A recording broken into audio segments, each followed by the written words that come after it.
আপনি কি জানেন রামায়ণের যুগে কি হোলি উৎসব প্রচলিত ছিল? ভাবছেন এ আবার কেমন প্রশ্ন।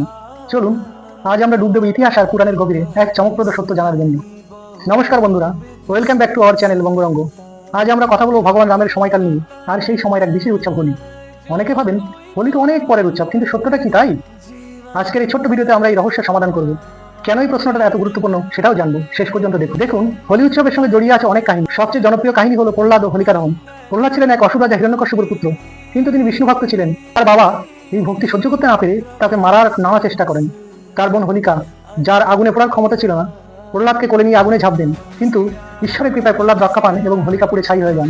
এই ঘটনা থেকেই হোলির সূচনা বলে অনেকেই মনে করেন। কিন্তু প্রশ্ন হলো, এই কাহিনী কি রামায়ণের সময়? রামায়ণ রচিত হয়েছিল তো ত্রেতা যুগে। আর প্রহ্লাদের কাহিনী, যা কিনা মহাভারত ও পুরাণের সঙ্গে বেশি জড়িত, যা রামায়ণের পরবর্তী সময়ে। তাহলে কি রামের সময় হোলি ছিল না? চলুন একটু রামায়ণের দিকে তাকাই। রামায়ণে আমরা শ্রীরামের বনবাস, সীতা উদ্ধার, রাবণবাদ এসব কাহিনী পড়ি, কিন্তু সেখানে হোলির মতো রঙের উৎসবে সরাসরি কোনো উল্লেখ পাওয়া যায়নি। তবে কিছু পণ্ডিত মনে করেন এই সময় বসন্তকালে প্রকৃতি নতুন রূপে সেজে উঠত, ফুল ফুটতো, আর মানুষ হয়তো প্রকৃতির এই রূপ দেখে আনন্দ করত। মজার ব্যাপার কি জানেন? অনেক প্রাচীন গ্রন্থে উৎসবের কথা থাকলেও হোলির মতো রঙের খেলার বিস্তারিত বর্ণনা কিন্তু অনেক পরে পাওয়া যায়। তাহলে আসল সত্যটা কি?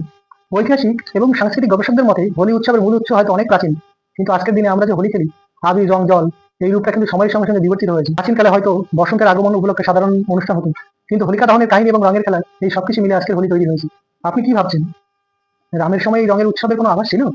রামের যুগে কি হোলি ছিল, নাকি এটা পরবর্তী সময়ের উৎসব? আপনার মতামত আমাদের জানাতে বলবেন নাকি? আর হ্যাঁ, যদি ভিডিওটা ভালো লেগে থাকে তাহলে একটা লাইক দিন, আর বন্ধুদের সাথে অবশ্যই শেয়ার করুন। এমন আরো ইন্টারেস্টিং ভিডিও পেতে আমাদের চ্যানেলটি সাবস্ক্রাইব করুন এবং বেল আইকন প্রেস করে দিন। আজকের মতো এটুকুই। আশা করি রামায়ণের সময়টা হোলি নিয়ে আপনাদের ধারণা স্পষ্ট হয়েছে। পরের ভিডিওতে আমরা অন্য কোনো ঐতিহাসিক দর্শন নিয়ে আসবো। ততক্ষণ ভালো থাকুন, সুস্থ থাকুন, ধন্যবাদ। আর কমেন্ট অবশ্যই জয় শ্রীরাম লিখতে ভুলবেন না।